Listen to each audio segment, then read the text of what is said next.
que vai acontecer nesse freestyle, The Anima Freestyle. É porque é o seguinte, improvisação, né? O jazz explica isso, né? Para você, eu gosto muito de improvisar na aula, né? Mas a improvisação ela está fundada num conhecimento muito grande das estruturas harmônicas em cima das quais você vai improvisar, né? Que no meu caso são as anotações, né? E por isso que eu dou aula só na UF, eu dou aula há 27 anos. E eu sempre preparo as minhas aulas com papel e lápis, lapiseira. Nem caneta eu uso. Mas como a gente está nesse novo espaço virtual e eu não tenho um quadro negro, então eu tenho que ficar usando o Word, então eu tenho preparado as minhas anotações direto no Word para vocês poderem ver, porque como eu não tenho como escrevê-la no quadro, né? Então vamos ver o que vai acontecer, tá? A gente está fazendo esse percurso através das referências do Agamben, né? O Agamben está construindo essa ideia de potência dele num diálogo com o Aristóteles, né? A gente já viu a, o diálogo dele com as passagens da metafísica que tratam do conceito de potência. A última vez a gente viu também o capítulo 12 do De Interpretazione, né? E aí hoje eu começaria, né? Eu vou começar mesmo desse jeito, improvisado, o De Anima, que é uma referência muito importante para o Agamben e que é uma referência que vai voltar lá no texto, na conferência dele no simpósio Lacan com os Filósofos, no colóquio Lacan com os Filósofos, né? Então, essa referência ela é fundamental, e sobretudo porque ela é uma referência na qual o Agamben está sozinho, né? Porque lá na metafísica ainda tem uma certa companhia do Heidegger, né? Mas aqui nesse comentário do De Anima, ele realmente está completamente sozinho, né? Ele e o De Anima, né? Eu vou colocar aqui apresentação de tela inteira.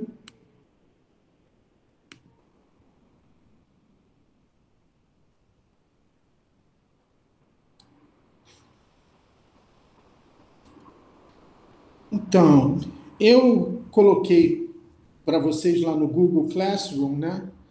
Hoje de manhã, porque hoje de manhã eu dou aula, então nem tive como preparar hoje de manhã, porque hoje de manhã eu dou aula aqui, né, de História da Filosofia 1, né? Então, antes de sair de casa, eu coloquei lá no Google Classroom algumas passagens do De Anima nessa edição aqui, que é a única edição brasileira que a gente tem do De Anima, né? E que é uma tradução, né, que eu não, até tinha começado aqui a colocar os termos gregos, né, mas depois eu acabei desistindo dela, porque, enfim, é uma tradução da qual eu não gosto muito. E aí o que eu fiz foi que eu coloquei depois dela a edição francesa da Belles Lettres, do De Anima, que tem o texto grego e a tradução, né? Então, o que eu vou fazer é trabalhar um pouco essa com essa tradução aqui, né? Então, o que eu tinha feito, eu tinha traduzido tudo, né? Assim, porque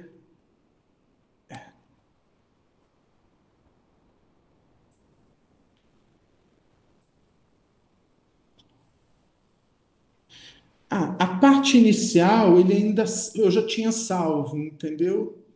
Que é essa daqui.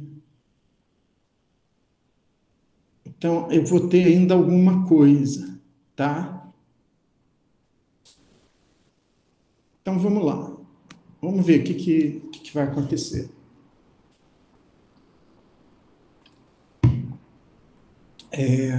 Faltou abrir o texto do Agamben.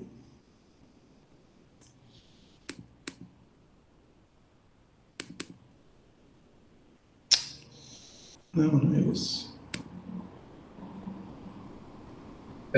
Professor, Sim. o, essa parte em francês que você botou, quais capítulos que estão nessa parte em francês? Porque eu vi que na parte em português tem mais capítulos, eu acho, do É que a porque eu parte em só francês. coloquei a. Eu não coloquei todos. Tá? O texto grego ainda não coloquei todos. Eu coloquei as duas passagens iniciais que eu pretendia trabalhar aqui hoje, tá? Mas eu vou colocar as outras para as próximas aulas. É que da edição brasileira, da edição em português, eu já coloquei todas as passagens que o Agamben comenta, tá? Mas a da edição grega, não.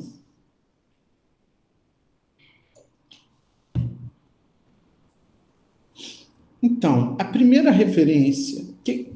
Como é que eu estava fazendo? Eu estava lendo esse texto, né, A Potência do Pensamento, pulando as partes onde ele se refere ao de ânima. Por quê? Porque lá na conferência Experimentum Linguae, ele, ele fala do de ânima depois, ele fala primeiro da metafísica de Aristóteles. Então eu estava Então, eu comecei a trabalhar primeiro a metafísica de Aristóteles. E aí eu li com vocês aqui desse texto, A Potência do Pensamento, as passagens onde ele comenta a metafísica do Aristóteles, no livro Teta, sobretudo, e, na última vez, o De Interpretazione, né?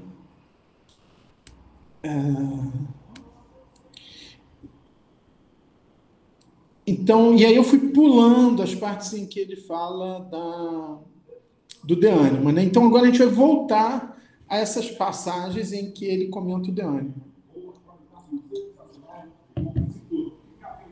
Então, logo aqui, né, ele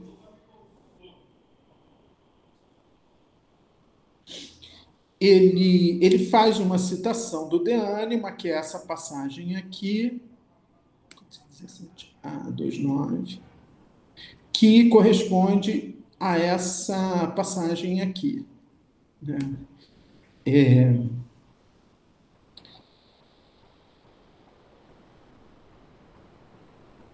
Essa parte eu já tinha traduzido, então a gente vai poder ver junto, tá? Ele diz assim, ele começa essa parte que diz o que é uma faculdade, citando o Aristóteles, citando essa passagem do De Anima.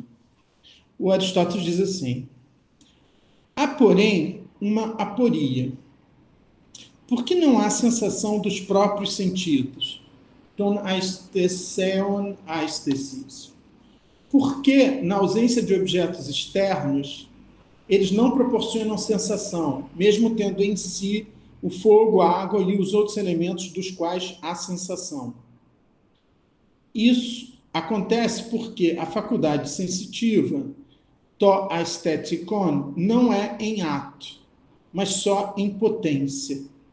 Por isso, não tem sensações, tal como o combustível não arde por si sem um princípio de combustão.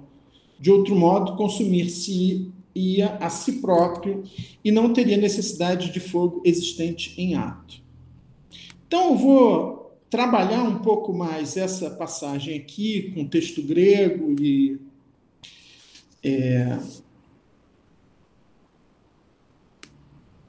a tradução do Agamben, né? Do modo como a gente costuma proceder, tá?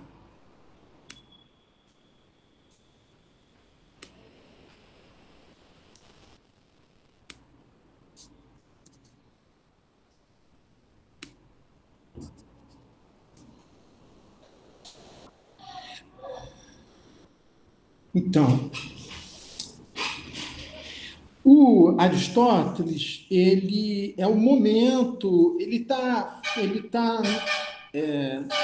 isso já é no livro 2. Ele já falou disso que ele chama de alma nutritiva, ou vida nutritiva, né? Esse conceito de ânima, de psique, né? Em Aristóteles, na própria língua grega, né, ele é um pouco estranho para nós, né, porque é, psique é sinônimo, por incrível que pareça, de vida, né? Ou seja, e é por isso que o Tratado da Alma ele vai falando dos vários níveis da vida, né? Então você tem a ânima, a psique vegetal, animal e humana, né? Então você está falando de uma alma. Tudo que é vivo tem alma, né? Para o Aristóteles, né? Para os gregos, né? Porque na verdade a psique ela é fundamentalmente um princípio de movimento, né? Um princípio. Então é o que torna os seres animados, né? Então a palavra ânima ela caracteriza os seres animados, né? E não os seres dotados de alma, para fazer essa diferença. Então ele já está bem adiantado e aí ele começa falando da sensação, da ástesis, né? Mas ele coloca um problema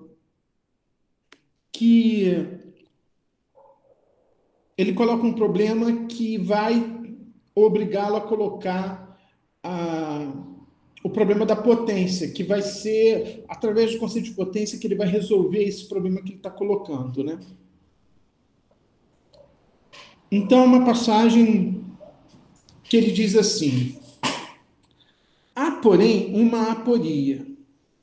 Por que não há sensação dos próprios sentidos? Aqui tem um erro. Tonastheseon aistesis. Isso quer dizer,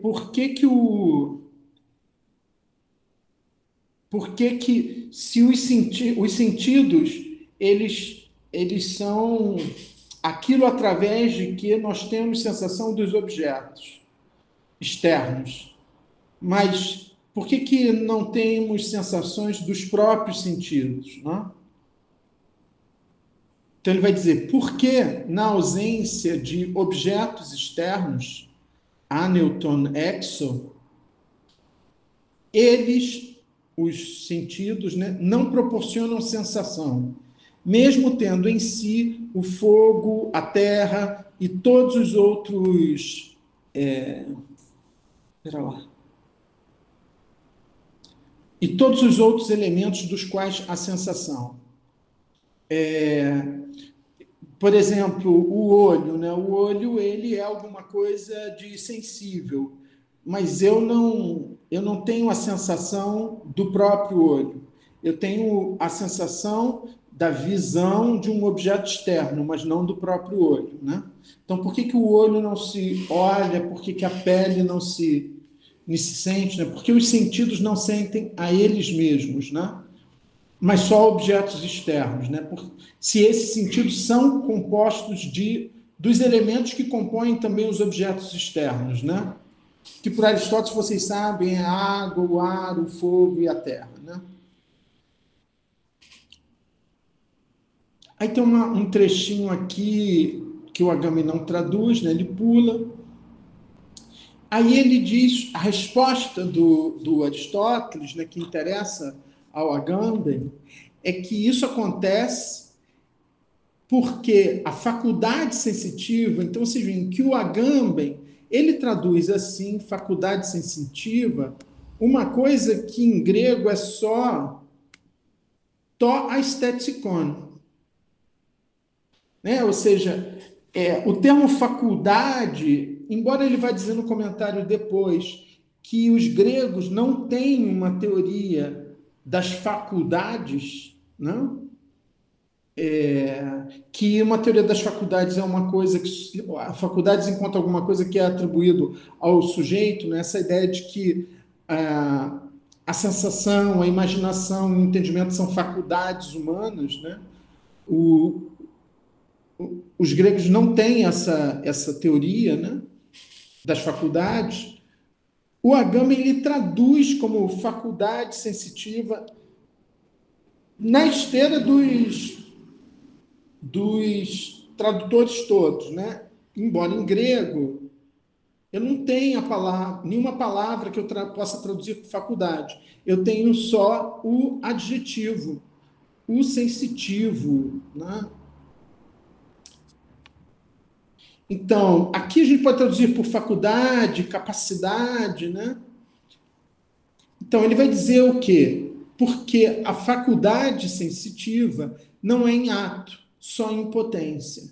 Então, eu não tenho essa sensação dos sentidos quando não há objetos externos, porque quando não há objetos externos, esses sentidos não estão em ato, eles não estão vendo, eles não estão sentindo, eles não estão cheirando, eles não estão ouvindo, eles estão em potência, né? O Aristóteles vai dizer isso, eles não estão em ato, o que sim energeia, mas só em potência, alá diname mono. Por isso, não tem sensações. Os sentidos não têm sensações, tal como o combustível não arde por si sem um princípio de combustão. De outro modo, consumir-se-ia a si próprio e não teria necessidade do fogo existente em ato. Então, o fogo está para o combustível, assim como o objeto externo está para essa faculdade, entre aspas, sensitiva. Né? Então, ele está explicando por que não há sensação dos sentidos. Né?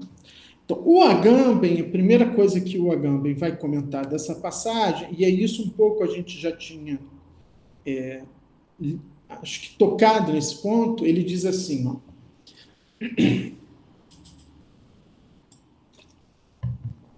estamos tão habituados a representar a sensibilidade como uma faculdade da alma, que essa passagem do De Anima não parece nos colocar problemas.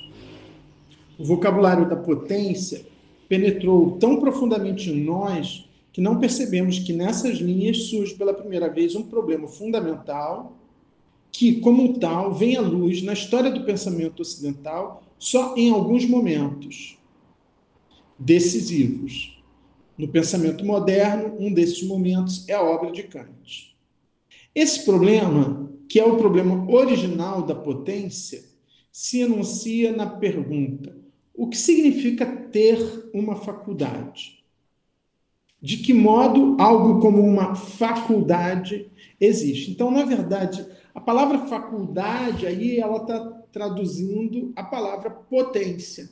É isso que ele vai mostrar no texto seguinte. É isso que Aristóteles pensava como ter uma potência, que é, no caso por exemplo, quando eu tenho a potência de sentir, mas não estou sentindo, né? Atualmente, não estou em ato, não estou ouvindo, não estou vendo, né? Não estou sentindo o cheiro, né? Isso que os modernos vão pensar como ser o ter uma faculdade, e aí eu vou dizer que a sensibilidade é uma faculdade, que o entendimento é uma faculdade, que a imaginação é uma faculdade. O Aristóteles ele não tem essa categoria da faculdade, ele vai pensar isso como uma potência. Né? E é isso que ele está extraindo dessa passagem do De Anima. Né? Ele diz, a Grécia arcaica, né, ele está se referindo aí ao Platão, ao Aristóteles, né, não concebia a sensibilidade, a inteligência, ou ainda menos a vontade, como faculdades de um sujeito. Porque simplesmente o pensamento grego antigo não tem a categoria de sujeito. Né? A categoria de sujeito é uma categoria moderna, e, portanto, a categoria de sujeito das faculdades é uma categoria moderna. A própria palavra ástesis é, em sua forma, um nome em si, que exprimia uma atividade real. Né? Então, isso.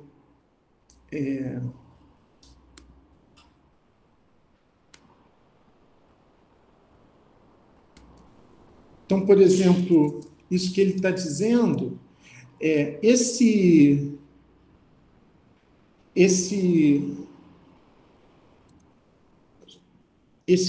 sufixo cis, né, ele corresponde ao nosso sufixo são, né?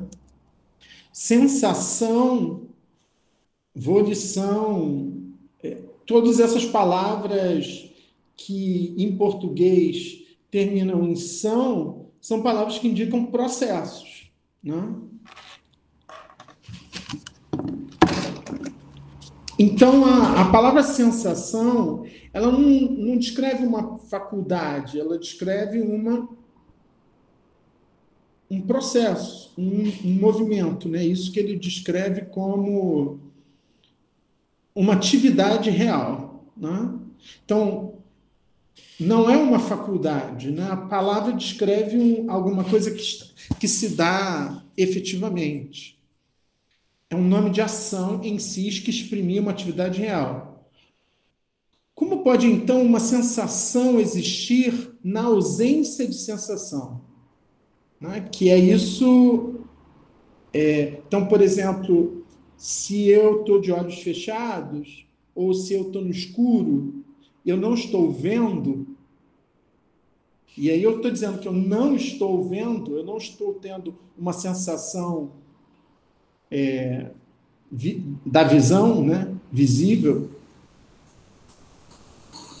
Como eu posso dizer que isso existe em potência, né? Quando isso não está acontecendo, né? Por isso que ele vai falar de anestesia, né? Tem outros momentos do texto aqui que ele vai falar de anestesia, né? Que é essa possessão de uma privação, né? A rexis, né? Que ele fala o tempo todo sobre isso, né? Da estéresis, né?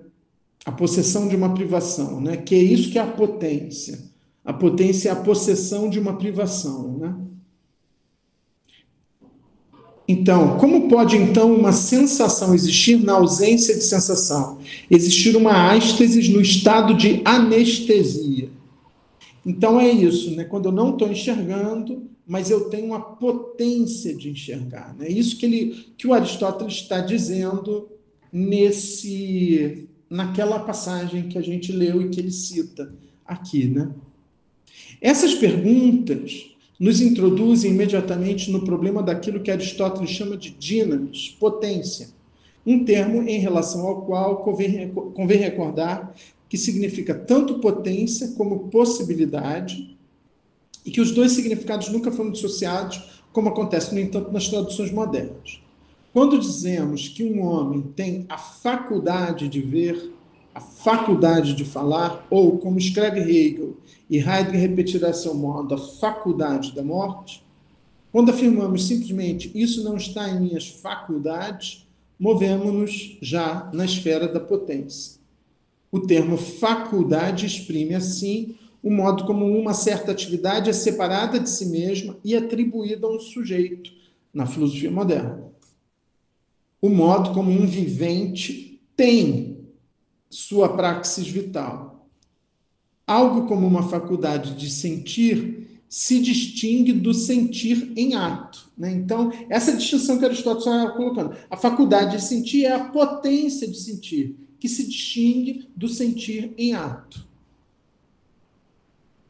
De modo que este possa ser referido propriamente a um sujeito. Nesse sentido, né, essa passagem que a gente já tinha visto, a doutrina aristotélica da potência contém uma arqueologia da subjetividade. É o modo como o problema do sujeito se anuncia a um pensamento que não tem ainda essa noção.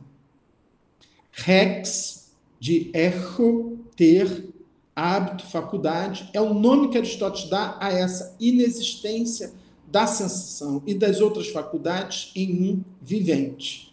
Então, a rexis, a gente vai ter que... Ele vai citar aqui essa passagem da Metafísica, onde Aristóteles fala disso, né? A potência é um modo de ter, mas um modo de ter algo que é uma privação. Quando, por exemplo, eu não estou vendo, eu estou privado da visão, eu tenho essa privação. E ter essa privação é ter uma potência. Não? O que é assentido não é uma simples ausência, né? A potência não é uma simples ausência, mas algo que assume a forma de uma privação. No vocabulário de Aristóteles, estéresis, privação, está em relação estratégica com rexis, isto é, de algo que atesta a presença do que falta ao ato, a presença da potência. Ter uma potência, ter uma faculdade, significa ter uma privação. Por isso, a sensação não sente a si mesma, como o combustível não queima por si. A potência é, portanto, a rexis de uma estéreis. E aí ele cita essa passagem que a gente viu.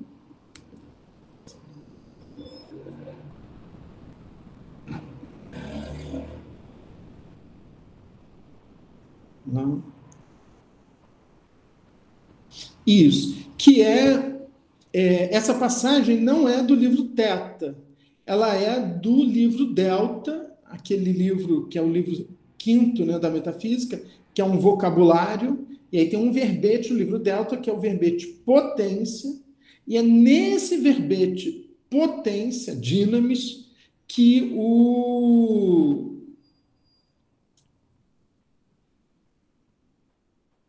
Agamben está citando. Então, uma passagem que diz o seguinte: o Aristóteles diz, às vezes parece ser potente por possuir algo, echen. Né? Então, é importante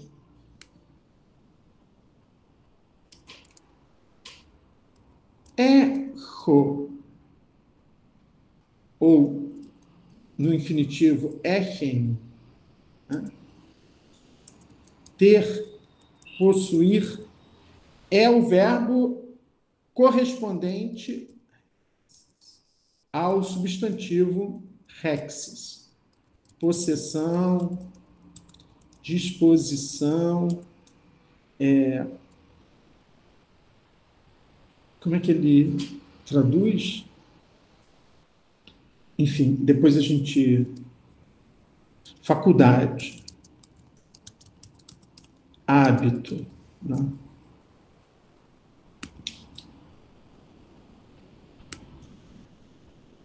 Então, às vezes parece ser potente por possuir algo, outras vezes por ser privado disso. Então, uma potência pode ser a privação de algo. Se a privação é, de algum modo, uma rex. Aí aparece essa palavra, né? Então, como se a potência fosse uma privação do ato. Mas essa privação do ato é um modo de ter. Por isso que o próprio Aristóteles diz, se é que a privação é, de algum modo, uma rexis, uma possessão. De modo que é potente, ou por possuir a possessão, parece um pleonasmo, mas é que em grego é esse pleonasmo, né? Echin rexin. Né? Ou por possuir a possessão de algo, ou por ter a privação disso. Então, ter a possessão ou ter a estéresis. Desculpa, está faltando um ni aqui. Se é que é possível possuir uma privação. Então, o próprio Aristóteles, ele sente que é uma formulação um pouco paradoxal, você dizer por possuir uma privação, mas é exatamente essa formulação que vai interessar o Agamben, né? Então, é exatamente essa passagem. Então, quando você diz potente, você tanto pode querer dizer é potente por possuir algo, ou é potente por possuir a privação de algo. Então, ele está dizendo aqui, o Agamben diz, a potência é, portanto, a rexis, a possessão de uma estéresis. de uma privação. Às vezes, o potente é tal porque tem algo, outras vezes porque lhe falta. Se a privação é de algum modo uma rexis, uma possessão, o potente é tal ou porque tem uma certa rexis, uma certa possessão, ou porque dela tem a estéresis, ou porque dela tem a privação, tá? Então essa é a passagem que ele cita, e aí depois ele vai falar do que é esse ter uma privação. Tá? Então ele juntou uma passagem do De Anima com essa passagem lá do livro Delta da Metafísica.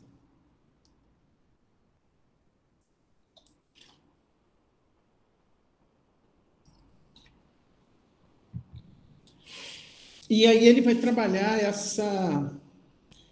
essa ideia do que é ter uma privação. Porque é isso que no caso da... Ou seja, quando eu não tenho uma sensação, é porque eu tenho a potência da sensação e não o ato. É por isso que a potência é, de algum modo, o ter uma privação. Tá?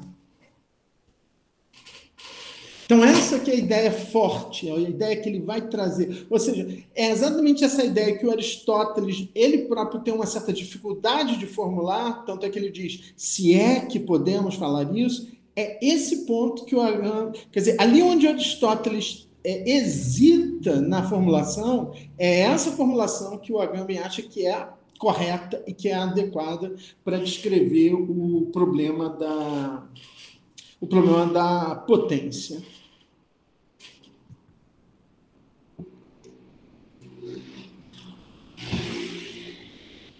Então, continuando aqui, o Agamben diz, né? É evidente no trecho do De Anima que se segue, aquele de onde partimos, que o que interessa a Aristóteles é essa segunda forma da potência, o ter uma privação, né?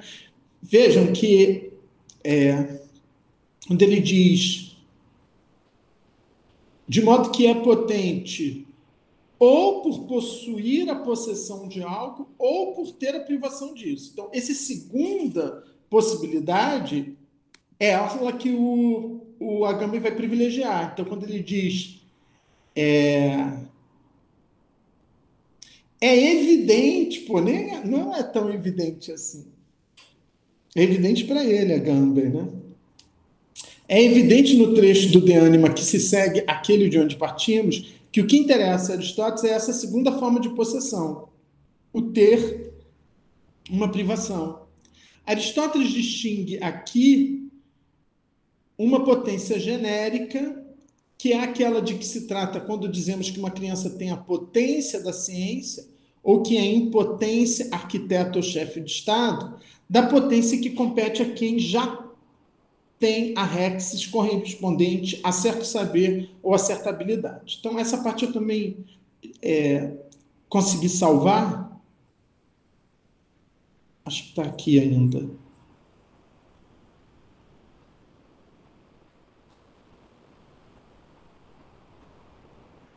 Aqui, exatamente essa passagem.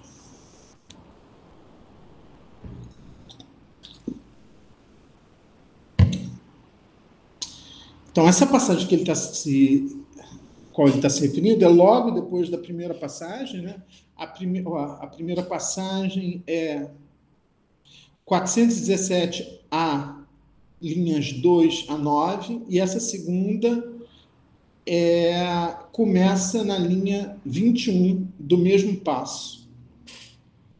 O Aristóteles diz assim: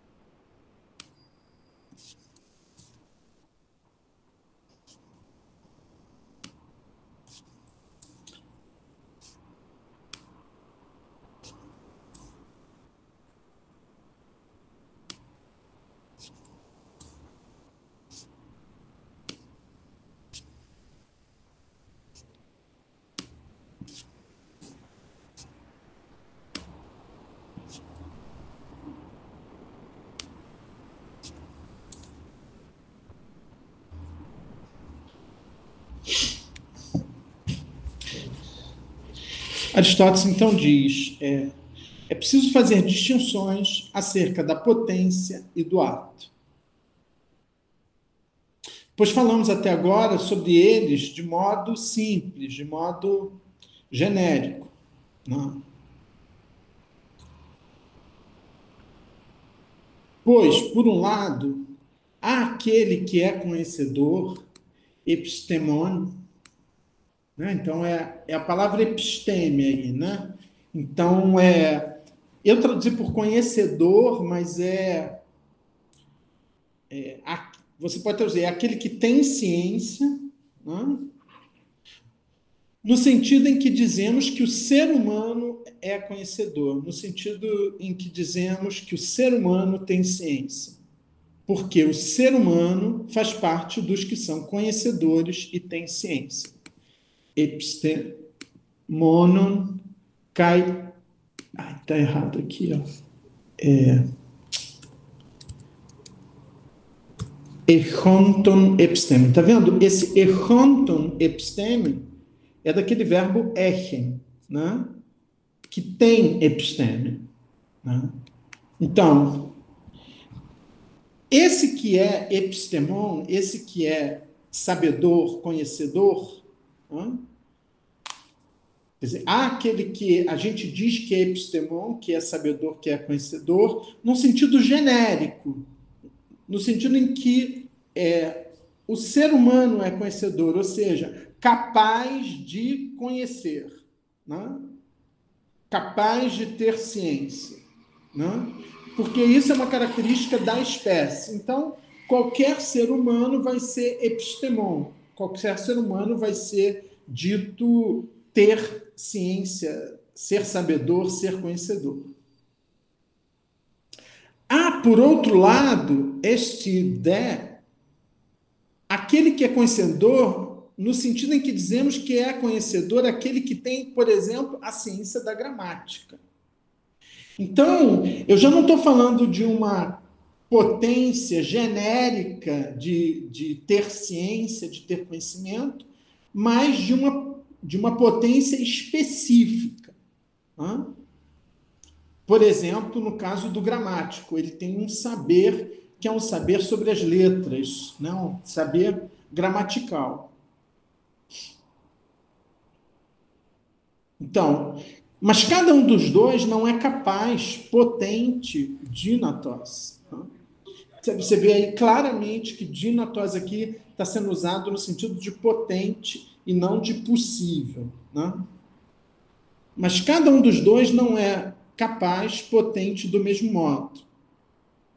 O primeiro, porque é esse o seu gênero e a sua matéria. No caso, ser humano. Então, todo ser humano é, em potência, cientista, conhecedor, sabedor. Né? Então, o primeiro, simplesmente porque esse é o seu gênero e a sua matéria. O segundo, porque, querendo, buleteis, né? Até coloquei aqui, é uma forma... É um particípio aoristo passivo nominativo singular do verbo bulomai. Né? O segundo, porque querendo, é capaz de teorizar, conhecer. Dinatos theoren. Literalmente tem a potência de teorem, de teorizar, de conhecer. Se nenhum obstáculo exterior não o impede. Então, são dois modos distintos de potência. Uma é uma potência muito genérica, o outro já é uma potência específica.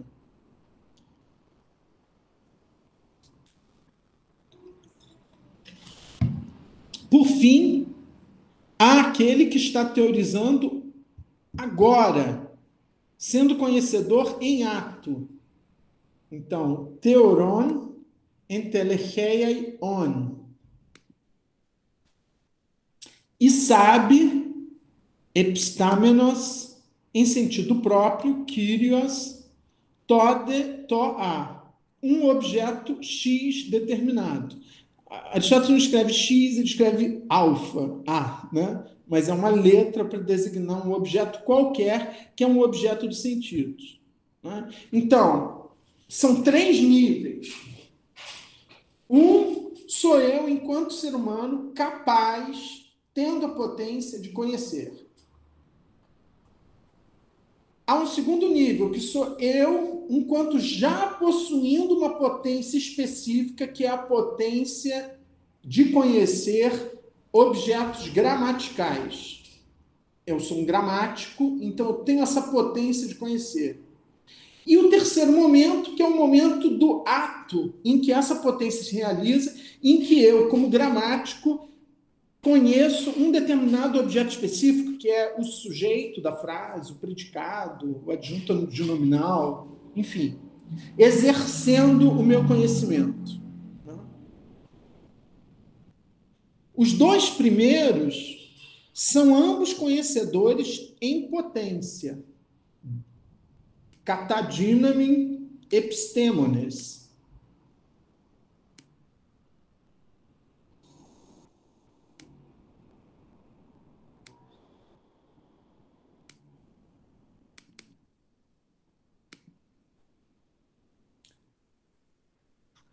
Mais o primeiro, graças à alteração do estudo, matesis, e muitas vezes passando de uma disposição, uma rexis, à contrária. Por exemplo, da ignorância ao conhecimento. Então, o primeiro tem essa capacidade de conhecer e, através do estudo, ele vai realizar ele vai adquirir uma potência de conhecimento específica, passando de uma disposição, por exemplo, a ignorância, ao contrário, ao conhecimento. O Agami vai citar todas essas passagens, tá? O outro, aquele que é o gramático, passando do ter, erren, tá vendo? A sensação ou a gramática sem estar em ato, para o estar em ato. Então é diferente, porque o gramático, ele passa da potência ao ato. E o anterior, que vamos dizer que é a criança, ele passa de uma potência genérica para uma potência específica. Ele ainda não tem essa potência específica, ele só tem uma potência genérica. Ele tem uma capacidade de conhecer, mas através da educação, da formação, da mátesis, ele vai passar a ter uma potência específica. Por exemplo, ele vai se tornar gramático, né? Então, ele vai sair dessa potência genérica para uma potência específica. O outro já tem essa potência específica. Então, quando ele conhece, ele passa desse ter essa potência específica sem estar em ato para o estar em ato. Ou seja, me energen, que eu traduzi aqui como sem estar em ato. Eis indica a direção, né? Eis to energen, para o estar em ato. Mas de outro modo, quer dizer, essa passagem nele, que tem essa potência específica, é diferente. Então, uma coisa é, eu sou uma criança, eu nunca toquei num piano, então eu tenho a potência de tocar simplesmente porque todo e qualquer ser humano tem a potência de tocar. Então, simplesmente por pertencer ao gênero e à matéria do ser humano, eu tenho a potência de tocar. Então, através da mátesis, através do estudo, eu vou passar dessa potência genérica de tocar para uma potência efetiva, específica de tocar. Então, essa passagem de uma incapacidade, que é ao mesmo tempo uma potência para uma potência é diferente de se eu já sou um pianista e tenho a potência de tocar, e aí eu saio dessa potência de tocar sem estar em ato para uma potência, para o estar em ato, para o energem. E aí eu toco. Né?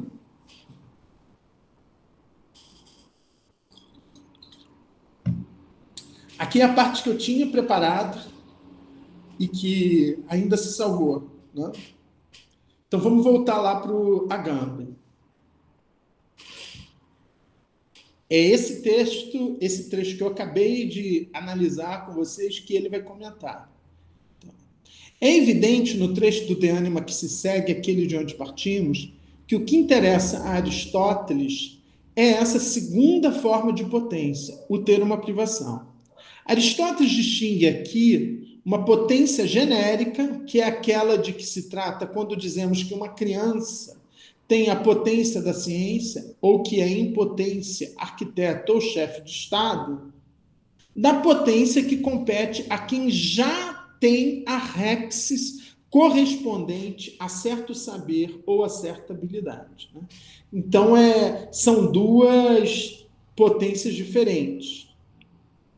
É nesse segundo sentido, o específico, que se diz que o arquiteto tem a potência de construir, mesmo quando não está construindo. Assim como eu tenho a potência de ver, mesmo quando não estou vendo. Ou que o tocador de cítara tem a potência de tocar, mesmo quando não toca. Né? Então, ele já está falando dessa potência específica, que é uma potência de passar ao ato. A potência que está aqui em questão difere essencialmente da potência genérica que compete à criança. A criança, escreve Aristóteles, o Aristóteles não fala da criança, né? Ele fala de qualquer um, né? Mas é obviamente que ele pensa nisso, né? A criança, escreve Aristóteles, é potente no sentido de que deverá sofrer uma alteração através da aprendizagem, máthesis. Não? Pelo contrário, aquele que já possui uma técnica não deve sofrer alteração alguma. Então, a criança, quando ela vai passar por essa máthesis, ela vai ser alterada, ela vai passar por uma modificação. Né? Enquanto que aquele que já tem essa potência específica, ele não passa por alteração nenhuma, ele já está pronto. Né? Então, pelo contrário, aquele que já possui uma técnica não deve sofrer alteração alguma, mas é potente a partir de uma rexis que pode não pôr em ato ou atuar, passando de um não ser em ato a um ser em ato. É que tu me energen de eis tu energen, né? Aquela última passagem que eu acabei de ler com vocês. A potência é, pois, definida essencialmente pela possibilidade de seu não exercício, tal como rex significa disponibilidade de uma privação. Assim, o arquiteto é potente na medida em que pode não construir. E o tocador de cítara o é porque, ao contrário daquele que é dito potente só em sentido genérico e que simplesmente não pode tocar cítara, pode não tocar. Então, essa diferença que ele está... E que é uma ambiguidade, porque em grego, a dinamia tanto pode querer dizer não poder, ou seja, impotência no sentido de não poder, quanto impotência no sentido de poder não. Né? São duas coisas distintas. Né? Então, eu posso tocar no sentido genérico, todo ser humano pode.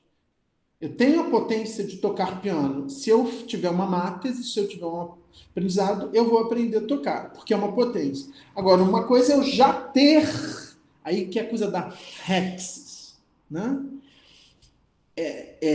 Aí, quando ele fala rex, ele está falando desse já ter e esse poder não, porque o poder não depende da rexis. Porque, por exemplo, se eu não sei tocar piano, eu não posso não tocar piano. Isso não é uma potência minha. Isso só é uma potência minha se eu já tiver a potência de tocar. Porque aí eu teria a potência de tocar e a potência de não tocar. Né?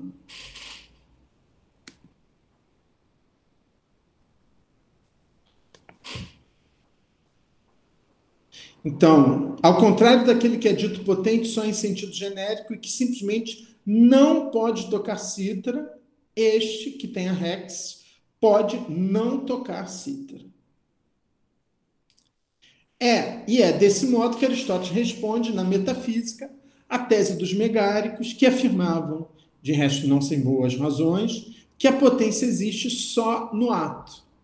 Se isso fosse verdade, objeto Aristóteles, não poderíamos considerar arquiteto o arquiteto, mesmo quando não constrói, nem chamar médico ao médico no momento em que não está exercendo sua arte. Em questão está, pois, o modo de ser da potência, que existe na forma da rexis, da possessão, do domínio sobre uma privação. Existe uma forma, uma presença do que não é em ato. E essa presença privativa é a potência. Né? Então, tudo isso interessa muito a ele, né? Que é essa ideia de que a potência é uma presença privativa, é uma presença diferente do ato. Né? Tem um estatuto ontológico diferente daquilo que é em ato. Né? Como afirma Aristóteles, sem reservas, em uma passagem extraordinária da física, a estérese, a privação, é como uma forma. Eu fui procurar essa passagem, e essa passagem ela surge meio do nada, assim, não tem nenhum contexto que justifique essa passagem, né? Depois eu vou ver se em outras passagens o Aristóteles fala alguma coisa disso, mas assim como essa frase, quando ela aparece na física, o Aristóteles não explica, o Agamben também não explica. Ou seja, ele diz, como afirma Aristóteles, sem reserva, uma passagem extraordinária da física, a estérese é como uma forma, como um eidos, é um certo eidos, né? Então, eu vou ver se depois eu descubro. Então, vamos parar por aqui, vamos fazer um intervalo, no retorno a gente vai falar dessa, aí vai ser freestyle mesmo, né? Porque foi exatamente a parte que eu perdi da preparação. Vamos ver o que... Freestyle do escuro, exatamente. Tá, deixa eu interromper aqui a gravação.